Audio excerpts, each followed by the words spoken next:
फिर जिनको इलेक्शन की तैयारी का टास्क दिया है वो भी लंदन बैठी हुई है।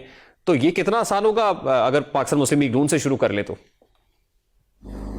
मेरा ख्याल है जितनी देर तक नवाज शरीफ नहीं आते और खुद अपनी बयानियां नहीं बनाते अपनी पार्टी का, उतनी देर नून के लिए बड़ा मुश्किल होगा इलेक्शन में जाना। और इवन अकेली मरियम भी कुछ नहीं कर सकती।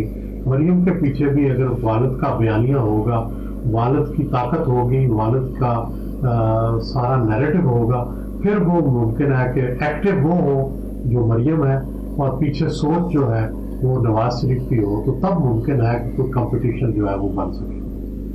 नून लीग का एक ही हदफ अबूर करना रह गया और वो है कि नवाज शरीफ को वापस लेके आए।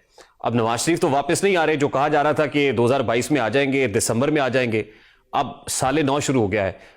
नवाज शरीफ का आना तो दरकिनार, मरियम नवाज भी जाके लंदन में बैठी हुई है। तो आपको क्या दिखाई दे रहा है? क्या इसी महीने जैसे कुछ लोग प्रेडिक्ट कर रहे थे या नेक्स्ट मंथ नवाज शरीफ मुल्क में आते हुए नजर आ रहे हैं आपको?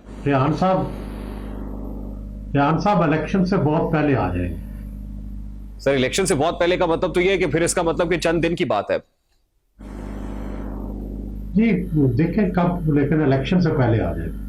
YouTube पर गूगली न्यूज देखने के लिए youtube.com की सर्च बार में गूगली न्यूज टीवी टाइप करें। गूगली न्यूज के पेज पर सुर्ख रंग के सब्सक्रिप्शन वाले बटन पर क्लिक करना ना भूलिए। YouTube पेज पर अपलोड होने वाली वीडियो से बाखबर रहने के लिए बेल आइकन पर क्लिक कीजिए। आपको हर नई वीडियो के बारे में नोटिफिकेशन मौसूल हो जाएगा।